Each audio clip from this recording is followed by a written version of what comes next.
देखिए आप लोगों को मैं आज इस एपिसोड में या ये जो आप लोगों का कार्बनिक यौगिकों का नामकरण या ये आप लोगों को naming of the organic compound, इसको हम कैसे ये चीज करते हैं कि जो भी कार्बनिक यौगिक है उसका नामकरण कैसे किया गया है।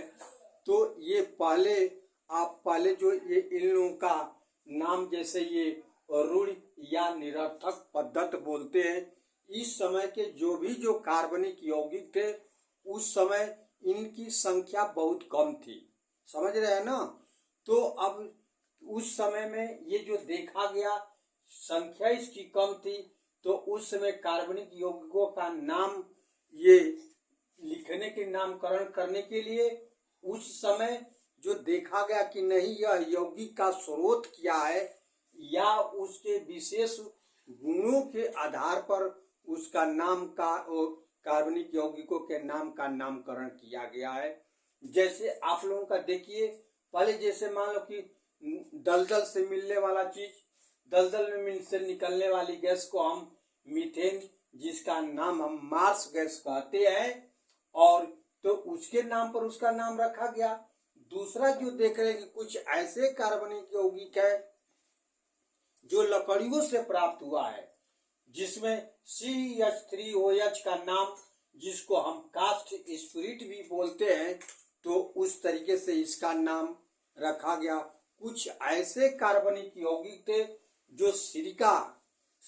जैसे अर्थात लैटिन नाम उसका, ये आप लोगों का एक्टोमट से प्राप्त जो एसिटिक एसिड होता है, जो CH3COOH होता है, तो उसके आधार पर कुछ लोगों के ये कार्बनिक यौगिक का नाम रखा गया। और फिर कुछ ऐसे भी होते थे, जैसे जी आप लोगों का जो ये लाल चींटी है, जिसमें हम लैक्टिक नाम या फार्मिक एसिड से जो प्राप्ति होता है, जिसको CHOOH के नाम से देते हैं, उस तरीके का नाम है। फिर कुछ ऐसे भी कार्बनिक यौगिकों का नाम दिया गया जो मान लीजिए खट्टे दूध होते हैं, जिसका लैक्टिक नाम लैक्टम से प्राप्त या अर्थात लैक्टिक एसिड से हो। इस तरीके से ये पहले में जिसको हम निरर्थक पद्धत या रूढ़वाद का जैसे ये हम नाम दिए हैं। और दूसरा आप लोगों का जब जैसे जैसे ये कार्बनिक यौगिकों का ये संख्या बढ़ता गया, वैसे वैसे इसका नाम इसके अनुसार रखना असुविधा होने लगा। इसलिए ये जाकर के तुम बहुत खोजबीन करने के बाद ये 1957 में ये दूसरा पद्धत आया, जिसको हम जनेवा पद्धत बोलते हैं, अथवा इसी को हम IUPAC पद्धत पर कहते हैं, जिसका full form international union of ये प्योर एंड अप्लाइड केमिस्ट के नाम से जानते हैं। इसको आप लोग ध्यान से रखे, याद रखे रहना, क्योंकि कभी काल का ये IUPAC सिस्टम का नाम कभी इसका फुल फॉर्म पूछता है, तो आप लोग क्या कहेंगे, IUPAC का पद्धत का पूरा नाम क्या है। तो इसका यही नाम है, देखिए, international union of pure and applied chemist, यही इसका फुल फॉर्म है। और इसमें ये दिया गया कि इसमें क्या है कि इसके जो भी है कार्बनिक यौगिक का नामकरण, जैसे रूपरेखा के रूप में, जैसे ये पहला आप लोगों का ये आया एल्केन है, और दूसरा आप लोगों का इसी तरह से एल्कीन आएगा, एल्काइन आएगा, एल्कोहल आएगा, हाइड्रोजन ग्रुप आएगा, एल्डिहाइड आएगा, कीटोन आएगा, और वसी अम्ल है, जिसमें से मैं आप लोगों का ये एल्केन के बारे में आज मैं ये जिक्र करूंगा, बताऊंगा कि आखिर इसका नाम ये IUPAC में कैसे नाम इसका दिया गया, इसका नामकरण कैसे किया गया। अब देखिए, जैसे इस श्रेणी में कुछ 4 सदस्य ऐसे होते हैं कि जिनका हम ये जनेवा प्रणाली के आधार पर किया गया है। शेष जितने इसमें के जो ये कार्बनिक यौगिक है, जिसका हम उसके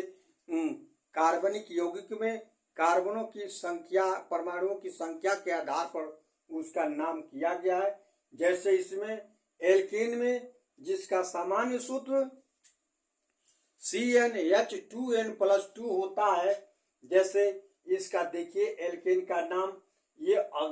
आप लोगों का लगभग ये बताया गया कि यह एक कार्बन के एक परमाणु है, इसमें 2 3 4 5 6 7 8 9 लगभग इस तरीके है, जिसका नाम यदि जिसमें ये कार्बन के परमाणु एक होंगे उसका नाम मीथेन होगा। और उसी तरीके से इसमें IUPAC नाम में भी इसका नाम क्या होगा, मीथेन होगा। अर्थात कहने का मतलब ये है कि जिसमें कार्बन के परमाणु एक होगा मीथेन होगा, 2 होगा एथेन होगा, और 3 होगा प्रोपेन होगा, 4 होगा ब्यूटेन होगा, 5 होगा पेंटेन होगा, 6 होगा हेक्सेन होगा, 7 होगा सेप्टेन होगा, और 8 होगा ऑक्टेन होगा, और 9 होगा तो नाइनोन होगा। यदि मान लीजिए कार्बन परमाणुओं की संख्या यदि 10 होगी तो डिकेन होगी। ठीक उसी तरीके से ये नाम इसमें यही है जिसके अंत में ANE, जैसे एल्केन देख रहे हैं ना, तो इसके अंत में सारे जो है उसमें ANE रहेगा। और बाकी इसमें जो एल्कीन है, चाहे एल्काइन है, चाहे एल्कोहल है, चाहे ये हाइड्रोजन बुटक्रम है, चाहे हैलाइड है, चाहे कीटोन है, चाहे वसीय अम्ल है, इसको मैं आप लोगों को अगले एपिसोड में विस्तृत रूप में बताऊंगा। यदि आप लोगों को ये वीडियो मेरा पसंद आया हो तो प्लीज लाइक एंड सब्सक्राइब और शेयर अवश्य करें।